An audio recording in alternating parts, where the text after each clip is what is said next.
de Mateus,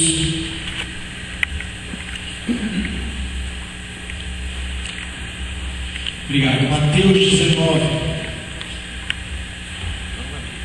Mateus capítulo 19, e hoje nós vamos falar sobre o que essa canção acabou de falar, sobre o coração. Eu não sei como você interpreta essa canção, eu não sei como ela toca o seu coração, mas eu vou dizer para você, quando eu canto essa canção, o que ela representa para mim: atrai meu coração. A gente está pedindo para o Senhor, Deus, muitas vezes, o meu próprio coração, pela minha própria força, eu não consigo colocá-lo no centro da tua vontade. Deus, muitas vezes as coisas desse mundo, os prazeres, as luzes desse mundo atraem meu coração. Então, Senhor, eu te peço, por favor, com o teu amor, a tua graça, atrai o meu coração. Quando eu canto, eu penso nisso.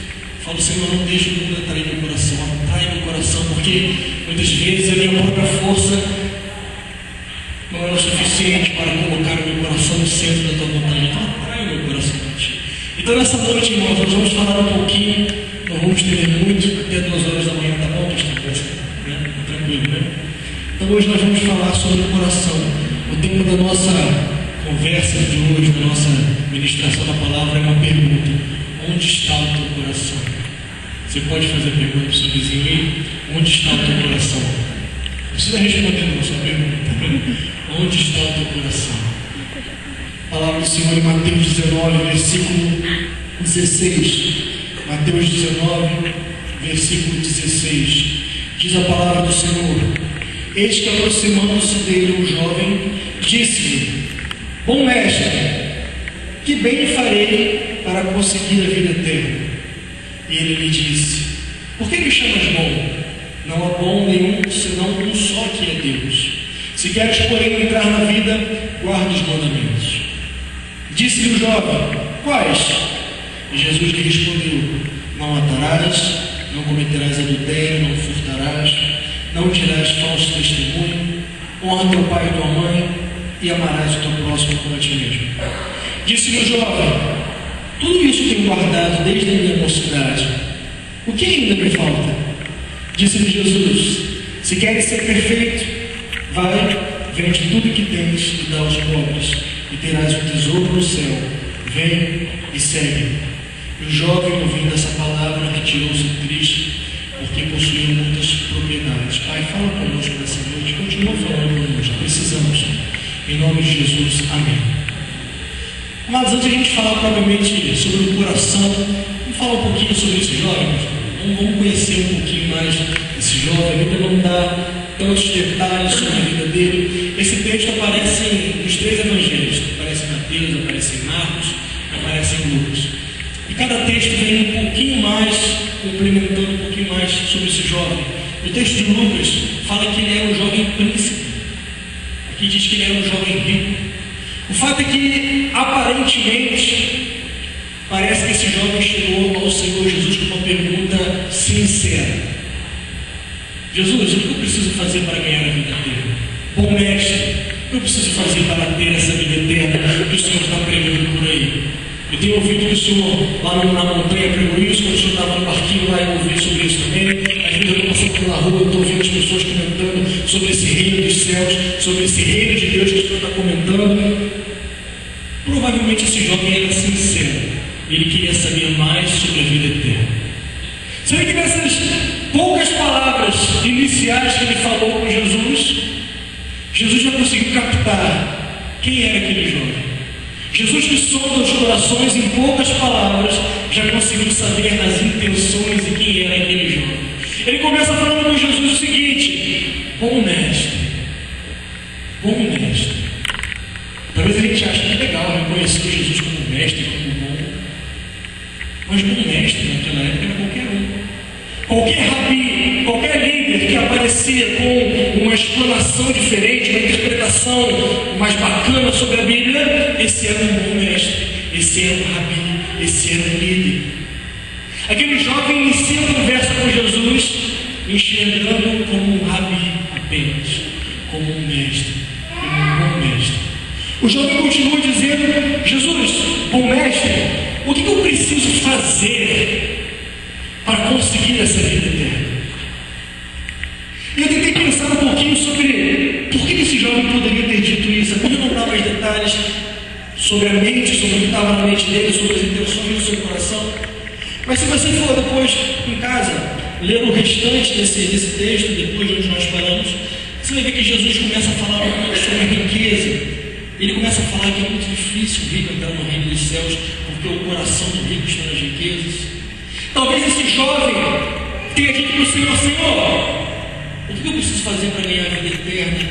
Quem eu preciso comprar? O que eu preciso pagar? O que eu preciso fazer? Na cabeça do jovem rico, que estava acostumado sempre a ter tudo à sua disposição, a hora que quisesse, pelo seu dinheiro, pelo seu poder, pela sua influência, talvez possa ter passado que a vida eterna era algo que ele poderia manipular e conseguir conquistar. Em uma frase, aquele jovem sincero talvez já revela quem ele é. E Jesus já capta, já saca, já percebe logo aonde aquele jovem queria chegar. Leia comigo novamente, irmãos, versículo 17. Jesus respondeu para ele: por que me chamas bom? Não há nenhum bom senão um só, que é Deus. Talvez numa primeira lida isso possa soar um pouco estranho para a gente, né? Você já tinha lido esse texto antes? Já leu uma vez? Jesus está dizendo que ele não é bom. Estranho. Mas não é isso que a gente quer dizer. Jesus deu a oportunidade para aquele jovem de reconhecer Jesus como Deus. Jesus acabou de responder: jovem, bom é o Senhor Deus. O jovem poderia ter respondido: eu reconheço que tu és bom porque tu és Deus, Jesus. Mas o jovem não reconhecia Jesus como Deus. Lembra? Jesus era apenas mais um bom mestre. O jovem perdeu a oportunidade de reconhecer Jesus como Deus. Jesus continua dizendo: se queres entrar na vida, guarda os mandamentos. Se a gente for lembrar dos outros encontros que Jesus teve nos seus 3 anos de ministério, não me recordo de nenhuma vez Jesus ter encontrado alguém e ter feito essa declaração ou coisa semelhante: você precisa guardar os mandamentos. Não. Na maioria das vezes Jesus falava: a tua fé te salvou, vai, não peques mais, a tua fé te curou. Mas para esse jovem, Jesus conhecia o seu coração e disse: guarda os mandamentos. Não foi à toa que Jesus falou isso. A gente vai ver aqui na frente por que Jesus falou isso. Nessa colocação de Jesus, ele já estava começando a provar o coração do jovem. Continua comigo na Bíblia. E disse-lhe o jovem: quais mandamentos? E Jesus disse: não matarás, não cometerás adultério, não furtarás, falso testemunho não dirás, honra teu pai e tua mãe, e ama teu próximo como a ti mesmo. Vocês lembram quantos mandamentos nós temos lá no Velho Testamento? As tábuas de Moisés, vocês lembram quantos mandamentos são? 9, 11, 10. E desses 10 mandamentos, vocês já repararam que eles são divididos da seguinte forma: 6 dos 10 mandamentos são referentes ao amor ao próximo, e 4 desses mandamentos são referentes a amor a Deus. Todos esses que Jesus citou aqui, nenhum deles faz referência a amar a Deus. Todos que Jesus citou aqui faz referência a amar ao próximo. Os primeiros mandamentos, lá em Deuteronômio 5, é não fazer outros deuses, não fazer imagem de escultura, não se curvar perante outros deuses, guardar o sábado, não dizer o nome de Deus em vão. Esses são mandamentos específicos que refletem o amor do ser humano a Deus. E o quinto e sexto mandamento são esses que Jesus citou. Dos 6 mandamentos de amar ao próximo, Jesus cita 5. E depois ele sintetiza esses mandamentos da seguinte maneira: amarás o teu próximo como a ti mesmo. Por que Jesus não disse para o jovem: jovem, você precisa amar a Deus sobre todas as coisas? Jovem, você precisa guardar o sábado. Jovem, você precisa não se curvar perante esculturas. Jesus, que conhecia o coração do jovem, foi lá no ponto crítico. O coração do jovem estava com problemas. Olha a resposta do jovem, irmãos. 20. Disse-lhe o jovem: tudo isso tenho guardado, Jesus, desde a minha mocidade. O que me falta? Eu não sei como isso soa para você, mas para mim soa veladamente um pouco soberbo do jovem. Jesus, tudo isso que o Senhor falou, eu já faço. Vamos tentar se colocar no lugar desse jovem? Será que você responderia isso para Jesus? Se Jesus falasse para você hoje, nessa noite, e dissesse: meu filho, você precisa orar mais, você precisa ler mais a Bíblia, você precisa ter mais compromisso com o Senhor, você precisa se disciplinar mais, será que você responderia para Jesus: Jesus, tudo isso eu já faço desde a minha infância? Você responderia isso? Eu não sei você, eu não, certamente não. Sabe, irmãos, a vida com Deus não é um lugar onde a gente tem que chegar, mas é um caminho que a gente tem que trilhar, pastor. Porque o dia que a gente chegar e disser: cheguei no ponto da maturidade cristã, meu irmão, você está muito longe ainda. Porque a vida com Deus não existe um ponto de chegada, mas é uma caminhada. Mas esse jovem não entendia isso. Jesus disse para ele: você precisa guardar os mandamentos. E ele falou: eu já faço isso, Jesus. O que está faltando para mim? Em outras palavras, Jesus, eu sou bom, eu já guardo tudo isso que o Senhor está falando. Pula essa parte, guardar os mandamentos é fichinha. Pula essa parte, eu quero além, porque isso eu já faço. Como o pastor falou na palavra dele, tem muita gente que se acha muito, né? Que já conquistou, que já alcançou, que já... Irmãos, muita gente como esse jovem, que não tinha entendido que a caminhada, que o estar com Deus é uma caminhada. Esse jovem, em seu coração, se achava pronto, se achava suficiente, se achava bom. Sabe aquela história que você já ouviu diversas vezes no seu trabalho, na sua escola, entre as suas amizades? Aquela história do: mas eu sou bom, eu não bebo, eu não mato, eu não roubo, eu não fumo, eu sou bom. Você já ouviu alguém falar assim? Muitas pessoas se acham boas porque não cometem esses pecados mais na vista. Mas Jesus, que sonda o coração, foi lá no ponto crítico do coração do jovem. E é o que ele faz com a gente. Jesus, ele vai não superficial, não o que a gente vê. A gente olha um para o outro aqui, todo mundo arrumado, cantando, dançando, sorrindo, está todo mundo bem. Mas Jesus vai lá no crítico, lá no ponto crítico do coração, onde ninguém nunca entrou, lá naquele quartinho fechado. É lá que Jesus vai. E é isso que ele queria fazer com o jovem nesse dia. O que ainda que me falta? O jovem perguntou. Jesus respondeu no versículo 21: se queres ser perfeito, vai, vende tudo que tens e dá aos pobres, e terás o tesouro do céu. Vem e segue-me. Jesus tocou na ferida. Jesus conheceu aqueles jovens há poucos segundos, talvez há poucos minutos, e Jesus foi lá na ferida. Jovem, você já guarda os mandamentos? Quer dizer que você já ama o próximo, já faz tudo isso pelo seu próximo? Então faz o seguinte: vem e dá tudo para o próximo. Depois disso, volta e me segue.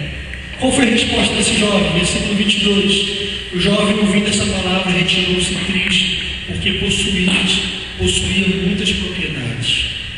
O fato, irmãos, é que Jesus provou o coração do jovem, e esse jovem foi reprovado. Jesus, com sua sabedoria, com seu amor, com seu cuidado, mostrou para aquele jovem, com uma simples pergunta, com um simples pedido, que ele não guardava os mandamentos como ele achava que guardava. Perceberam? O jovem achava que guardava tudo. Jesus fala: já que você guarda, vende tudo e vem e segue. E o jovem não quis. O coração do jovem foi provado, mas ao mesmo tempo foi reprovado. O fato é que esse jovem, amados, não amava o próximo como ele achava que amava. O fato é que esse jovem não reconheceu que estava errado. Quando Jesus provou para ele que o coração do jovem não estava cumprindo os mandamentos, a atitude de um jovem que queria viver uma vida para Deus deveria ser: Jesus, Senhor, o Senhor está certo. O Senhor me mostrou que o meu coração não está totalmente inclinado para amar o meu próximo. eu me rendo, o que eu preciso fazer? O Senhor me convém, então eu vou vender. Mas a Bíblia diz que esse jovem deu meia volta e se retirou triste, porque o coração daquele jovem não estava guardando os mandamentos e nem estava amando o próximo. O coração daquele jovem estava nas riquezas. É por isso, amados, que nessa noite eu pergunto para nós: onde está o nosso coração?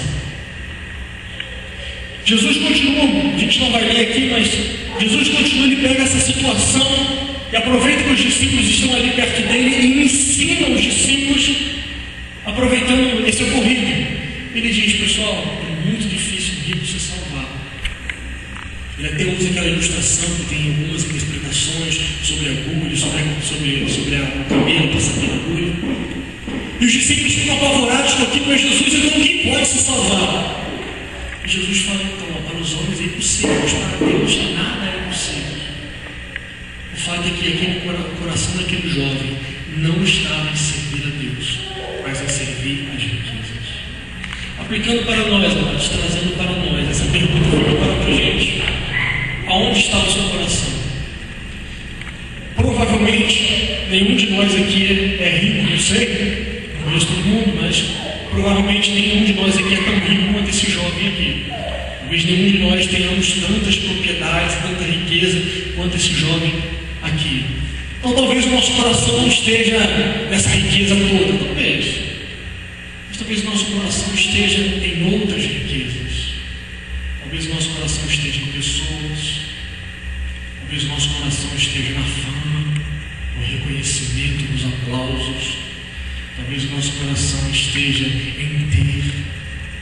Onde está o seu coração? Um bom teste para você descobrir onde está o seu coração. Você parar alguns segundos agora e pensar naquilo que te dá prazer, naquilo que você faria qualquer coisa para ter. Vamos fazer esse teste? Use esses segundos para pensar um pouco nisso. Qual é a primeira coisa que te vem na mente, que te traz prazer no coração? Dá uma pensada, irmão. Para mim já veio algumas coisas aqui que me dão alegria, que me dão prazer, que enchem meu coração de satisfação. Conseguiu pensar? Talvez para você seja alguma pessoa, talvez seus filhos, não sei. Talvez seja alguma coisa que você batalhou muito para conquistar, ou ainda não conquistou. Onde está o teu coração? Agora a pergunta mais importante é: isso que você pensou e que trouxe uma alegria momentânea no seu coração só de pensar naquilo, você estaria disposto a abrir mão pelo Senhor?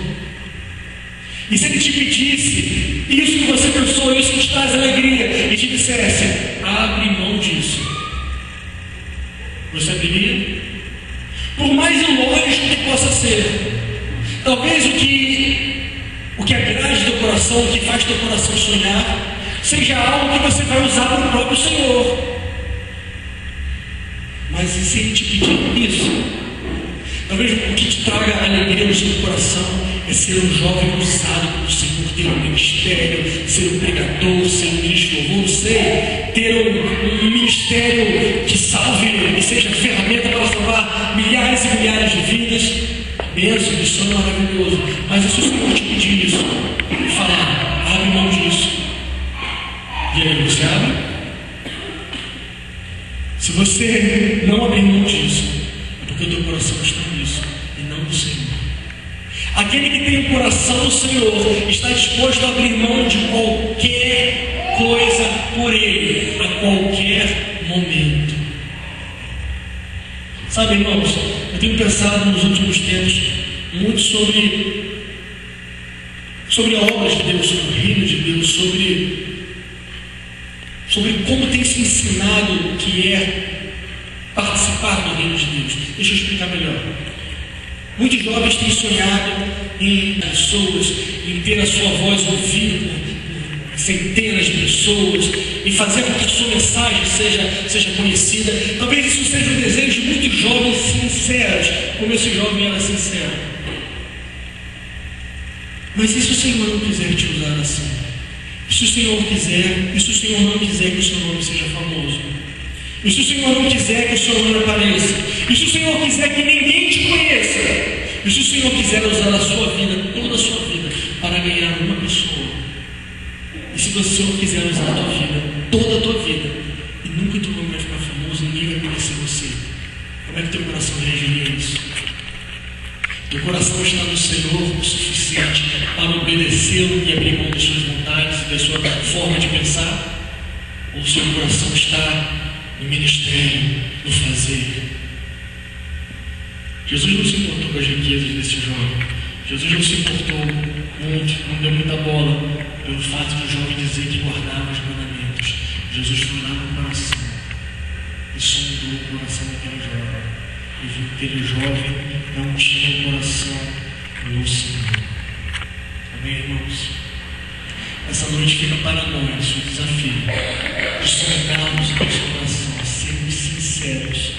E se nosso coração estiver fora do Senhor, então ele precisa retornar para o Senhor.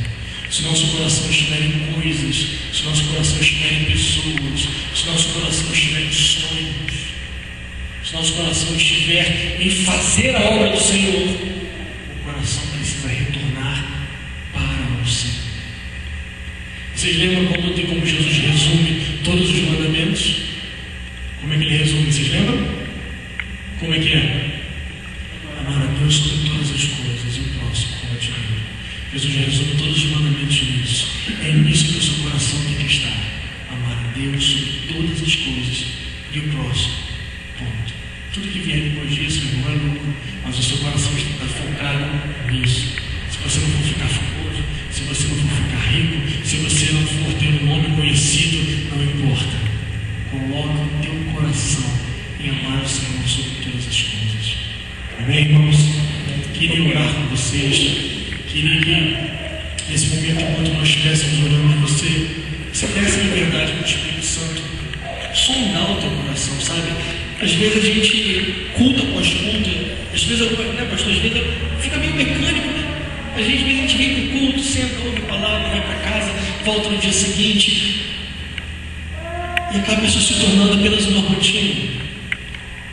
Mas eu queria que nesse dia, nessa noite, você deixasse o Espírito Santo, você vai ter esses momentos, esses minutos, para você deixar o Espírito Santo sondar o seu coração e te mostrar, filho, nisso que o seu coração se alegra, aonde está o teu coração hoje, não é aí que ele deve estar em mim. Eu preciso que você esteja disposto a abrir mão, que você esteja disposto a largar o que for preciso por mim. Eu preciso que você esteja disposto a abrir mão de todos os seus sonhos por mim, porque aí você vai mostrar que o seu coração não está nos sonhos, mas em mim. Feche seus olhos nesse momento.